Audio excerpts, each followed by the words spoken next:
नमस्कार, एक बार फिर से आप सभी का स्वागत है। इस वीडियो के माध्यम से मैं सुप्रीम कोर्ट का एक बहुत यूजफुल जजमेंट आप लोगों के साथ शेयर करने वाली हूं, जो 498A एवं अन्य झूठे केस पर आधारित है। जैसा कि हम सब जानते हैं कि दिन प्रतिदिन झूठे केसों की संख्या बढ़ती जा रही है और इसी के चलते लोअर कोर्ट हो या हाई कोर्ट या फिर सुप्रीम कोर्ट अब 498A DV और 406, 506, 323 जैसे जो पत्नी की तरफ से आरोप लगाए जाते हैं पति और ससुराल वालों के खिलाफ, उस पर बहुत सोच समझकर फैसला अब कोर्ट का आता है, क्योंकि अधिकतर मामले जो हैं वो अब झूठे ही हो रहे हैं पत्नियों की तरफ से, जो प्रथम दृष्टया ही देख के ये लग जाता है कि सिर्फ परेशान करने के लिए, प्रताड़ित करने के लिए, बदला लेने की भावना से समान आरोप लगाकर मामला दर्ज कराया गया है। ये मामला भी कुछ इसी तरह का था, जिसे हाई कोर्ट ने रद्द करने से मना कर दिया था। उसके बाद मामला सुप्रीम कोर्ट गया।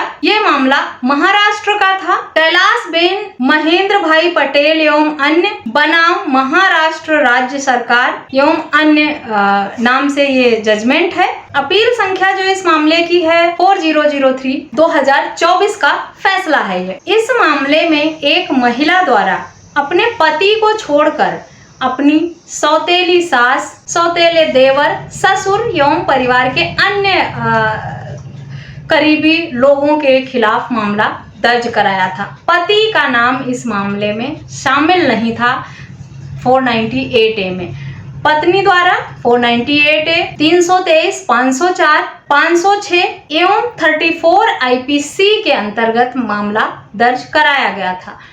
सिर्फ सौतेली सास, देवर एवं परिवार, रिश्तेदार के अन्य लोगों का नाम शामिल था इसमें। पति का नाम कहीं भी इन्वॉल्व नहीं था, जिसे क्वेश्चन के लिए जो पक्षकार थे वो हाई कोर्ट गए। हाई कोर्ट में सुनवाई नहीं हुई उनकी, फिर मामला सुप्रीम कोर्ट पहुंचा। सुप्रीम कोर्ट ने देखते हुए प्रथम दृष्टया ये कहा कि मामला अस्पष्ट है, यानी जो भी आरोप पत्नी द्वारा लगाए गए हैं वो साफ नहीं है।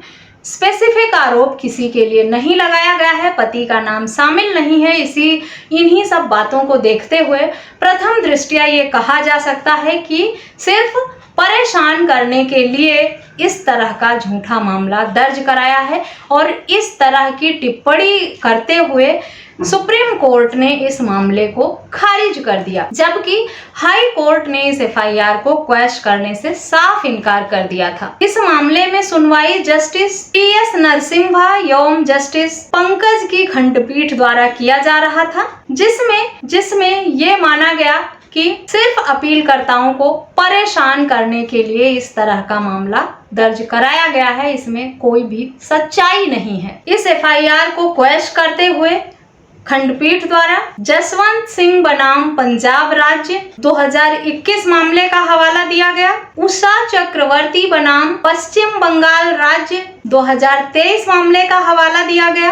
कहकशा कौशल बनाम बिहार राज्य मामले का हवाला दिया गया। अर्पित गुप्ता बनाम हरियाणा राज्य फैसले का हवाला दिया। इन सारे फैसलों का हवाला देते हुए सुप्रीम कोर्ट ने जो याचिका थी उसे रद्द किया और ये कहा कि इन सारे मामलों में कहा गया है, जब तक आरोप स्पष्ट ना हो और प्रथम दृष्टया देखकर ये ना लगे कि मामले में सच्चाई है, समान आरोप लगाए गए हैं। इसी तरह से महिलाएं ये गलती करती हैं कि पहले DV के मामले में वही आरोप लगा देती हैं, फिर 498 में भी वही आरोप, 323 का मामला दर्ज कराएंगी, उसमें भी कि मारा पीटा, परेशान किया, घर से निकाला, प्रताड़ित किया, दहेज मांगा। एक ही तरह के आरोप, वही घिसी पिटी लाइनें सभी मामलों में लगातार वो रिपीट करती रहती हैं। यही इसी वजह से कोर्ट को ये लगता है कि ये समान आरोप लगाकर झूठी कहानियां, मनगढ़ंत कहानियां रच के यहाँ तक मामला पहुंचाया गया है, सिर्फ अपीलकर्ताओं को परेशान करने के लिए, बदला लेने की भावना से दबाव बनाने के लिए।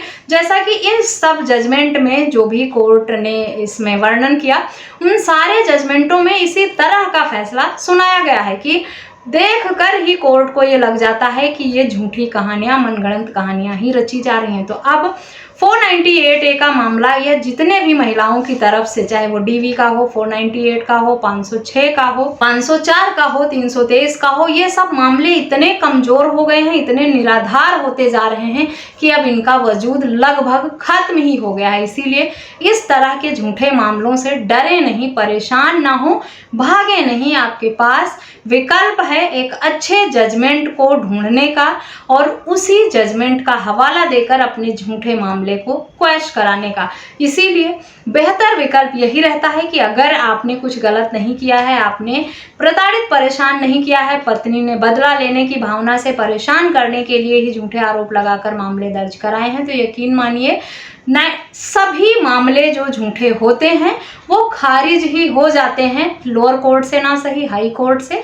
हाई कोर्ट में भी अगर राहत नहीं मिलती है तो सुप्रीम कोर्ट में जाकर इस तरह के जो झूठे मामले हैं उनका वजूद खत्म ही हो जाता है, वहां से चल नहीं पाते हैं ये मामले। लेकिन मामला झूठा होना चाहिए। कोर्ट को ये देख कर ही लग जाता है कि किस तरह से आरोप लगाए गए हैं, किस तरह से कहानियां बनाई गई हैं, कोई स्पेसिफिक एलिगेशन है कि नहीं। जैसे इस मामले में दहेज के लिए सबने प्रताड़ित किया महिला को, सिर्फ उसके पति को छोड़कर, जबकि पतियों का नाम अधिकतर मामलों में सबसे पहले होता है कि सबसे ज्यादा इसी ने परेशान किया था। इस मामले में कोर्ट को लगा कि सौतेले सास और देवर को और उसी वजह से ससुर का भी नाम शामिल किया गया है, पति का इसमें नाम ही नहीं है। इसका मतलब महिला इस तरह की उन लोगों से बदले की भावना में या उनसे अनबन हुई होगी, तो उसके चलते इस तरह से उन्हें परेशान करने के लिए मामला दर्ज कराया है। समान ही आरोप महिला ने लगाया था, कोई सबूत दे नहीं पाएगी तो मामला खारिज तो होगा ही होगा।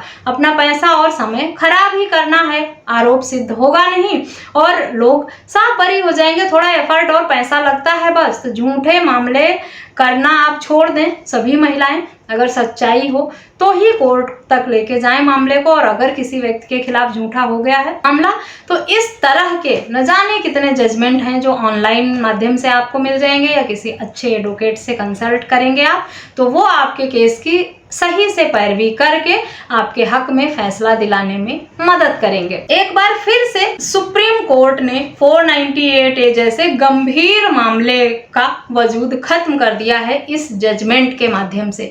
आशा करती हूँ ये वीडियो और जजमेंट आपके लिए यूजफुल होगा।